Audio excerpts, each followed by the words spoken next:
आपको इतना खूबसूरत तोहफा मिला है, जोरदार तालियां उनके लिए होनी चाहिए।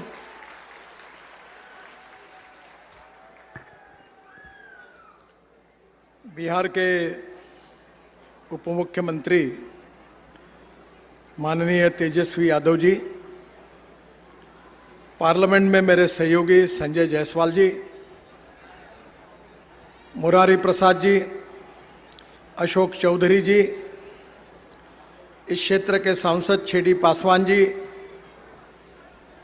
झारखंड से ही लगे हुए पार्लियामेंट में मेरे सहयोगी सांसद विष्णु दयाल जी, मोहम्मद जामा खान जी, श्रीमती अनीता देवी जी, भानु प्रताप जी, श्रीमती निवेदिता जी, श्री गोपाल नारायण जी सिंह जी, श्री अजय यादव जी, मंच पर उपस्थित सभी विधायकगण, प्रतिष्ठित अतिथिगण और उपस्थित भाई और बहनों,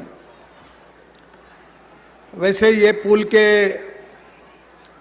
उद्घाटन के लिए आते समय मुझे याद आ रही है कि पिछले 2 साल में मैंने कोई भी भूमि पूजन कार्यक्रम में 1000 करोड़ के नीचे कार्यक्रम में मैं गया नहीं,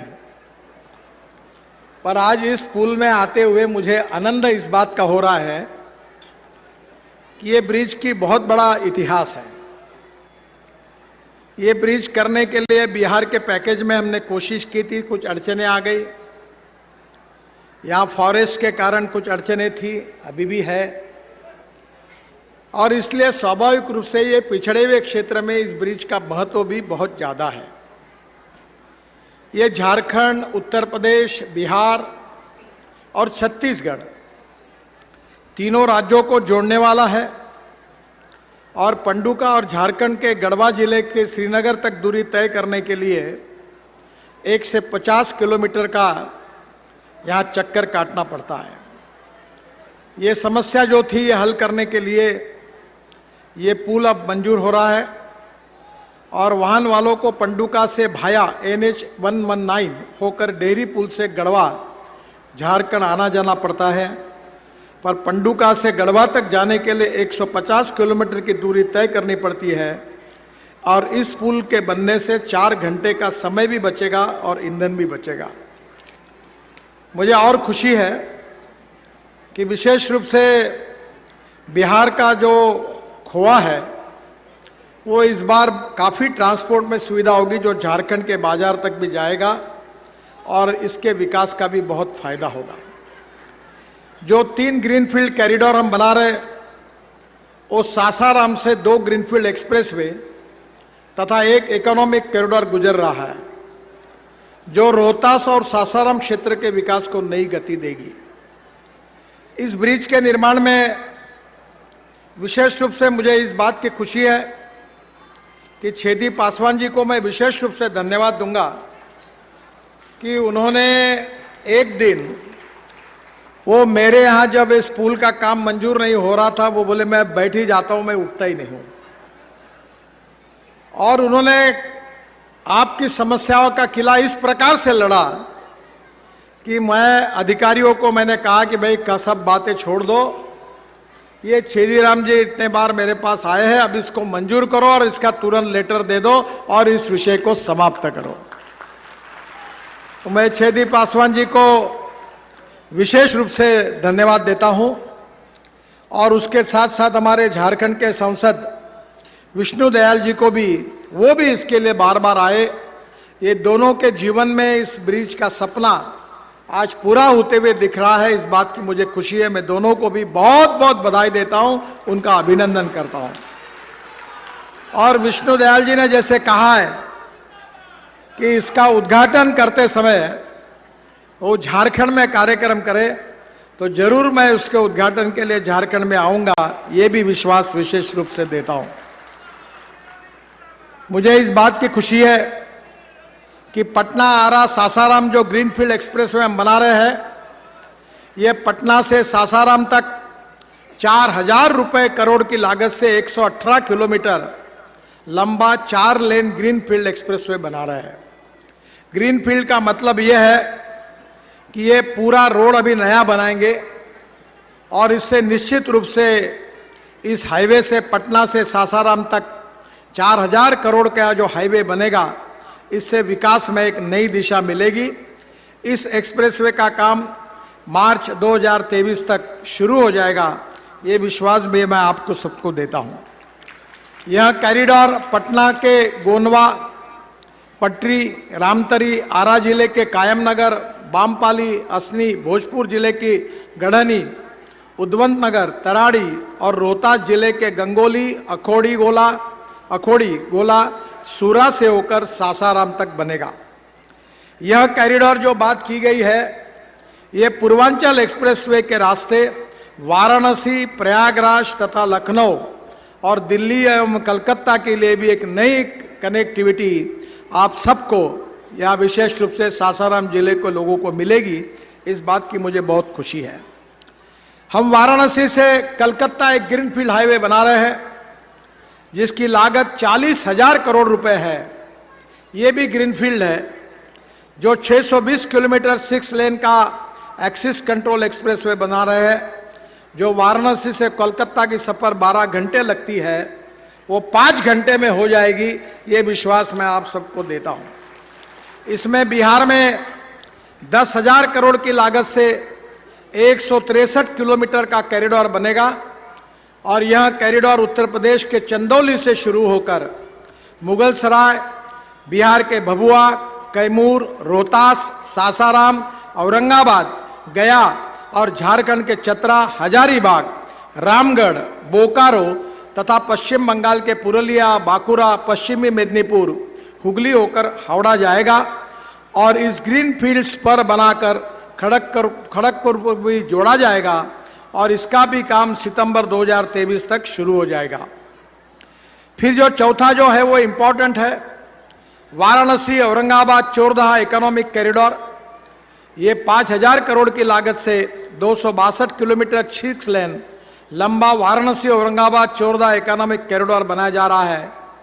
इस कॉरिडोर की लंबाई उत्तर प्रदेश में 57 किलोमीटर तथा बिहार में 135 किलोमीटर है। 192 किलोमीटर में काम चल रहा है, जो दिसंबर 2023 में पूरा हो जाएगा और 70 किलोमीटर का काम अवार्ड कर दिया जाएगा और अगले साल इसका हम उद्घाटन भी करेंगे। यह इकोनॉमिक कॉरिडोर वाराणसी से बिहार के औद्योगिक क्षेत्र से होकर झारखंड से धनबाद को जोड़ेगा। सांसद विष्णुदयाल जी ने यह गढ़वा के अन्नराज घाटी में लगातार होने वाली सड़क दुर्घटनाओं के बारे में कहा है। हमने सड़क दुर्घटना रोकने के लिए पहली प्राथमिकता दी है और जिसका उन्हें उल्लेख किया है वो वहाँ सांकेतिक रोड, साइनेज वगैरह लगा दिए गए हैं। क्षतिग्रस्त गाड़वाल की मरम्मत भी करा दी गई है और स्थायी समाधान के लिए मैं उनसे अनुरोध करूंगा कि दुर्घटना वाले स्थान में सड़क चौड़ीकरण करने के लिए करीब 17 करोड़ का काम मई 2021 में अवार्ड हो गया है, पर आप झारखंड और बिहार में फॉरेस्ट वाले हमको काम ही नहीं करने देते। अब ये आपकी जिम्मेदारी है कि फॉरेस्ट क्लियरेंस नहीं मिलने के कारण ये काम शुरू नहीं हुआ है, आप जल्दी उसको करा दीजिए। वैसे मैं तेजस्वी जी से अनुरोध करूंगा कि ये ब्रिज तो बन गया है, इसको मैं 4 लेन के राष्ट्रीय महामार्ग से जोड़ना चाहता हूं और इसके बीच में फॉरेस्ट भी है, तो ये अलाइनमेंट हमारे दोनों सांसद और आप मिलकर मुझे बताइए। मैं इसको पूरे एनएच से जोड़ दूंगा और इसमें फॉरेस्ट विभाग की तरफ से जो क्लियरेंस स्टेट गवर्नमेंट का है उतना करने में आप सहयोग करिए ताकि यहाँ बहुत अच्छा विकास हो जाएगा।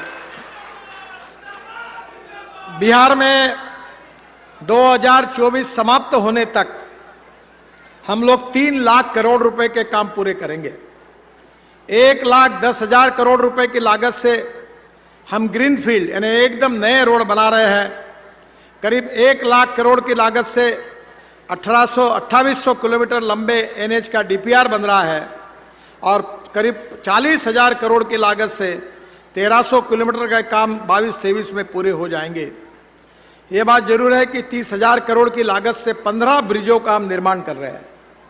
यहाँ की नदियाँ बहुत बड़ी बड़ी है और मुझे मालूम है कि इसके कारण आपको बहुत तकलीफ होती है और इसलिए ब्रिज पर खर्चा भी होता है तो भी हम करेंगे। करीब 9,000 करोड़ की लागत से हम 60 बाईपास निर्माण कर रहे हैं और निश्चित रूप से मैं आपको इसमें पूरी मदद करूंगा। जो 2002 से 2014 तक 687 करोड़ रुपए सीआरएफ में दिए गए हैं और 2014 से 2022 तक करीब 3200 करोड़ रुपए के काम मंजूर हुए हैं। मैं आज नई घोषणा कर रहा हूं और आपसे अनुरोध करता हूं कि मैं आपको फिर से एक बार 400 करोड़ रुपए के फ्लाईओवर आरओबी नए से बनाने के लिए सीआरएफ में मंजूरी दे रहा हूं, जिसकी लिस्ट आप जल्दी भेज दीजिए। वर्तमान में जो कार्य चल रहे हैं उसका यूटिलिटी सर्टिफिकेट आने से हम लोग और योजना आपको निश्चित रूप से मंजूर करके देंगे और ये आरओबी की एक लिस्ट पहले आई है, वो हमने मंजूर की है। आगे भी कोई होगा तो उसमें निश्चित रूप से आपको मदद करेंगे। मैं ये मानता हूं कि रास्ते के विकास से जनता का विकास होता है। मैं अक्सर मेरे ऑफिस में मैंने American president John F Kennedy के इस वाक्य को लिख कर रखा है और मैं बार बार लोगों को उसको बताता हूं। जॉन एफ कैनेडी जी ने कहा था कि American roads are not good because America is rich, but America is rich because American roads are good. America धनवान है, इसके कारण अमेरिका के रास्ते अच्छे नहीं हुए। तो अमेरिका के रास्ते अच्छे हुए, इसके कारण अमेरिका धनवान हुई। और इसलिए बिहार को धनवान बनाने के लिए एक तरफ रोड अच्छे बन रहे हैं। मैं ही मंत्री था नमामि गंगा का, जलमार्ग का। वाराणसी से हल्दिया तक मैंने जलमार्ग बना दिया, 3 मीटर का उसमें ड्राफ्ट है। तो जलमार्ग भी है, रास्ते भी बन रहे हैं और यहाँ के गांव और गरीब और मजदूर और किसान के लिए मैं ट्रांसपोर्ट मंत्री के नाते मैंने नई योजना भी एक लाई है, जिसका मैं जिक्र आपके सामने करने वाला हूँ। बिहार में 1,10,000 करोड़ की लागत से केवल 10 ग्रीन फील्ड, यानी जो रोडें अस्तित्व में, नए रोड हम बना रहे हैं। और इसका जो कार्य है, रक्सौल से हल्दिया ग्रीनफील्ड एक्सप्रेसवे 692 किलोमीटर 6 लेन 40,000 करोड़। गोरखपुर से सिलगुड़ी ग्रीनफील्ड एक्सप्रेसवे 25,000 करोड़ जो 520 किलोमीटर 6 लेन है। वाराणसी से Calcutta 30,000 crore 612 kilometre 6 lane. Patna Ara Sasaram greenfield expressway 4,000 crore 118 kilometre. Patna से Bettiah greenfield expressway 6,500 crore 165 kilometre. Bakarpur से Dumaria greenfield expressway 2,200 crore 92 kilometre. Greenfield Patna ring road 11,000 crore जो 100 किलोमीटर का 6 लेन रोड है। मुंगेर से मिर्जा चौकी ग्रीनफील्ड एक्सप्रेसवे 8,000 करोड़, ये 125 किलोमीटर है। अमस से दरभंगा ग्रीनफील्ड एक्सप्रेसवे 8,000 करोड़, ये 198 किलोमीटर है। और पटना आरा बक्सर ग्रीनफील्ड एक्सप्रेसवे ये 9,000 करोड़ 181 किलोमीटर है। वाराणसी से औरंगाबाद चोरदहा इकोनॉमिक कॉरिडोर 5,000 करोड़, ये 262 किलोमीटर 6 लेन है। और बख्तियारपुर पटना से ओरमांझी रांची इकोनॉमिक कॉरिडोर 8,000 करोड़, ये 280 किलोमीटर है। और उमागांव से सहरसा ब्राउन फील्ड कॉरिडोर है 3,500 करोड़ 141 किलोमीटर। ये 13 हाईवे में बिहार में बना रहा हूं, जिसकी कीमत 1,10,000 करोड़ रुपए है। पर आप चिंता मत करिए, मैं भले करोड़ों में बात करता हूं, पर हिंदुस्तान का कोई भी पत्रकार मुझे ये सवाल पूछ नहीं सकता। मैं जो बोलूंगा वो करके दूंगा और जो करूंगा वही बोलूंगा। तो ये पत्रकार भाई मेरा भाषण रिकॉर्ड कर लेना ठीक से, अगर नहीं हुआ तो ब्रेकिंग न्यूज लगा देना। 2024 समाप्त होने के पहले ये बिहार में सब रोड बन जाएंगे और बिहार का रोड हाईवे नेटवर्क अमेरिका के बराबर होगा, ये वचन मैं आपको देता हूं। जैसे अभी तेजस्वी जी ने कहा कि मेरे पास ये पूरे रोड के डिटेल से ये कहां से जाने वाले हैं, मैं अभी ऐसा करूंगा कि वेबसाइट पर ये पूरा डाल दूंगा ताकि हमारे सभी पत्रकार भाइयों को ये मिले। मैं और एक बात आपको कहूंगा विशेष रूप से तेजस्वी जी को कि बिहार में जलमार्ग बहुत अच्छा है।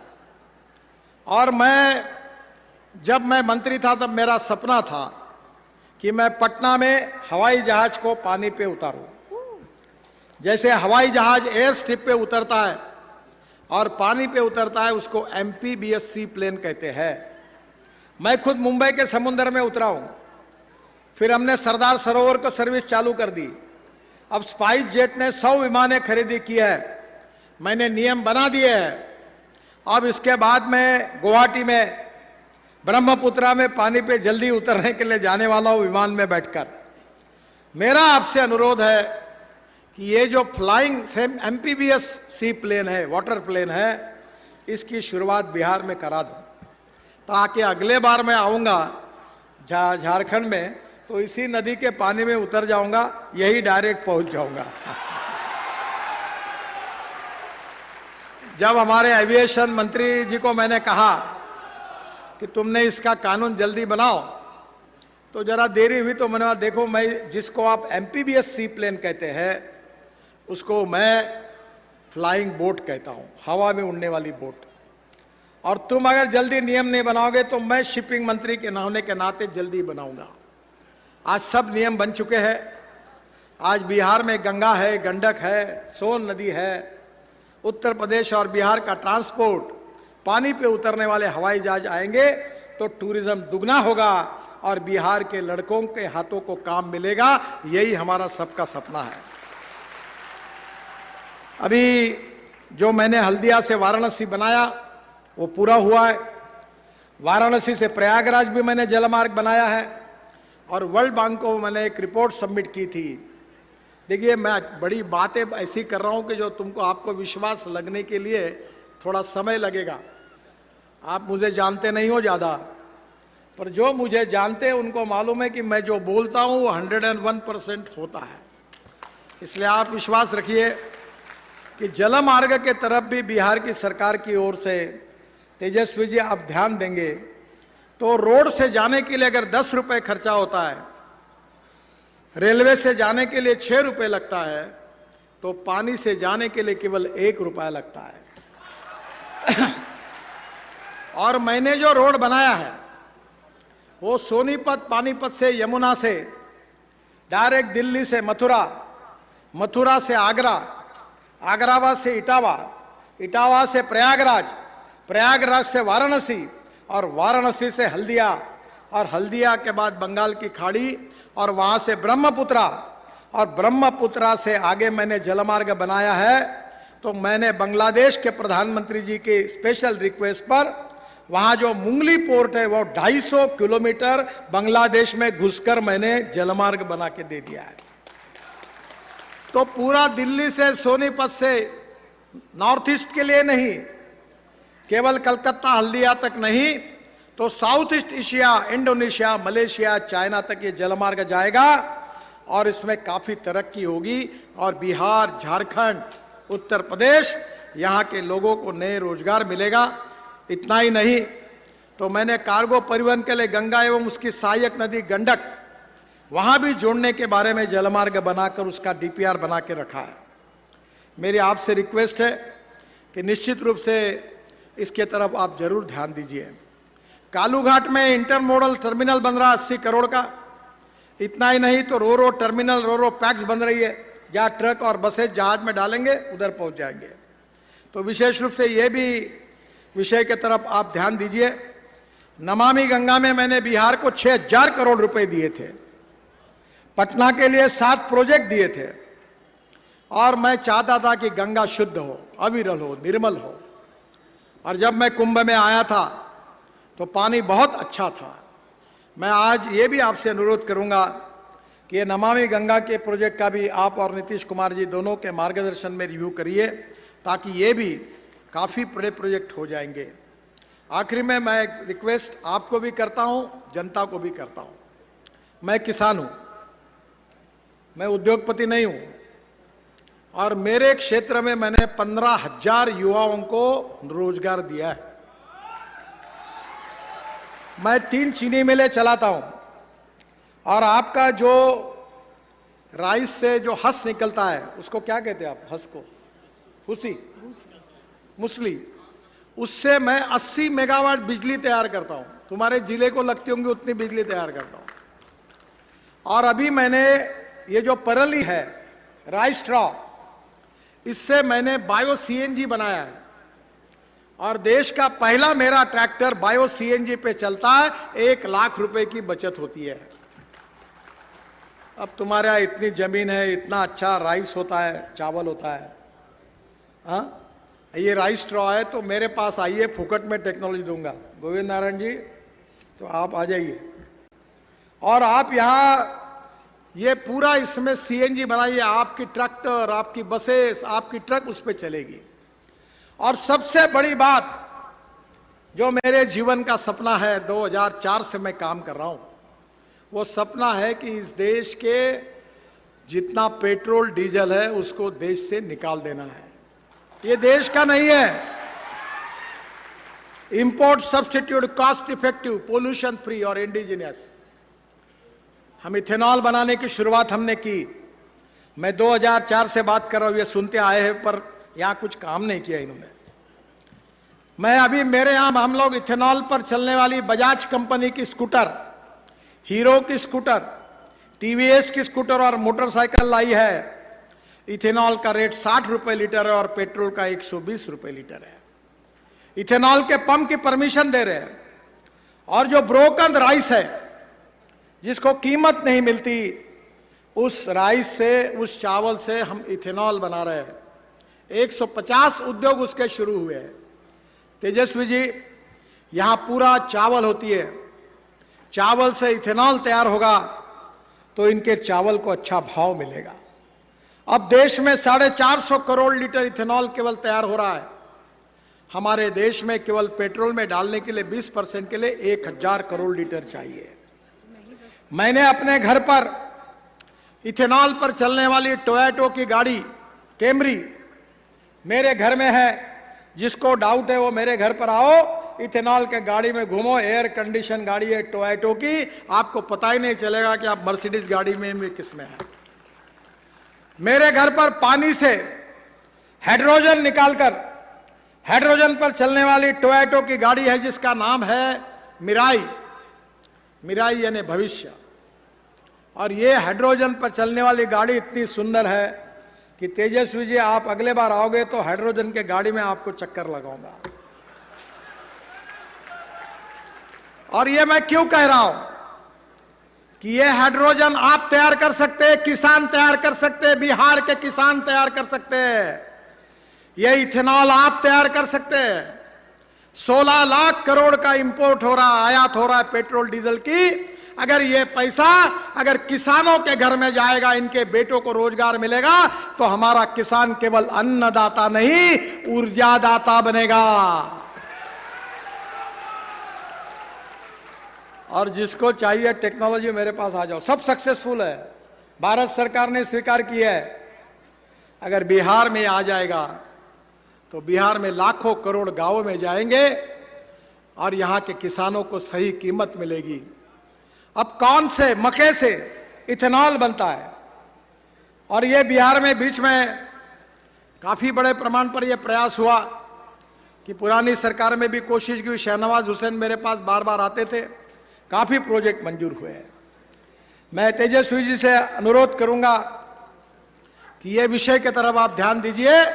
बिहार इस देश का समृद्ध, संपन्न और शक्तिशाली राज्य बनेगा, यह मेरा विश्वास है। कम से कम 4 लाख 5 लाख करोड़ रुपए गरीबों के घर में जाएंगे। इंपोर्ट खत्म होगा, प्रदूषण समाप्त होगा, किसानों को अच्छी कीमत मिलेगी और गांव के जवान लोगों के हाथों को काम मिलेगा। और हमारा किसान केवल अन्नदाता नहीं, ऊर्जादाता बनेगा। ये धान का कटोरा है, पर हमारे देश में चावल को कीमत नहीं। चावल सस्ता है, गेहूं सस्ता है, ब्रेड बिस्किट महंगे हैं, गन्ना सस्ता है, शुगर भी हालत खराब है। हमारे देश में टमाटर सस्ता है, सॉस महंगा है, संतरा सस्ता है, जूस महंगा है। मैं किसान हूं और मेरे यहां अभी 50,000 एकड़ गन्ना है। मैं भी एग्रोविजन का कार्यक्रम करता हूं। 5 लाख किसान आते हैं देश भर के, और मैंने अपने जीवन को किसानों के विकास के लिए अब समर्पित कर दिया है। इस देश में 65% आबादी गांवों में रहती है। गांवों में रहने के लिए अच्छे रोड बनने चाहिए, गांव में अच्छी स्कूल मिलनी चाहिए, गांव में अच्छे अस्पताल खुलने चाहिए, गांव के जवान लड़कों के हाथों को काम मिलना चाहिए, और जो गांव के लड़के मुंबई, दिल्ली, कलकत्ता, चेन्नई, पटना गए वो फिर से वापस गांव की ओर लौटने चाहिए। यही हमारा सपना है। ये कठिन है पर असंभव नहीं है। मैं मुंबई का रहने वाला हूं। मैं 18 साल महाराष्ट्र के राजनीति में था। आप कभी मुंबई गए हो? वो समुंदर में जो ब्रिज देखा ना आपने, जो समुंदर में बना है, बहुत जहां फोटो लगता है, वो मैंने ही बनाया। वर्ली बांद्रा सीलिंग 55 फ्लाईओवर बनाए, और वही मैंने मुंबई पुणे एक्सप्रेस हाईवे देश का पहला बनाया था। और फिर अटल जी ने मुझे बुलाया था और मुझे कहा था कि इस देश में तुमने बहुत शहर में काम किया, आप गांव के लिए काम करो। तो इस देश के इतिहास में अटल बिहारी वाजपेयी पहले प्रधानमंत्री थे। उन्होंने गांव को जोड़ने वाली योजना बनाने के लिए मुझे आदेश दिया। आज जो सबसे लोकप्रिय योजना है, जो राज्य सरकार और भारत सरकार की चलती है, वो प्रधानमंत्री ग्राम सड़क योजना बनाने का सौभाग्य मुझे मिला। और 6.5 लाख गांवों में से आज 4 लाख गांवों को मजबूत रोड से जोड़ने का काम हुआ है। बहनों और भाइयों, गांव गरीब मजदूर का, किसान का कल्याण होना चाहिए। ये देश से गरीबी, भूखमरी, बेरोजगारी दूर होनी चाहिए।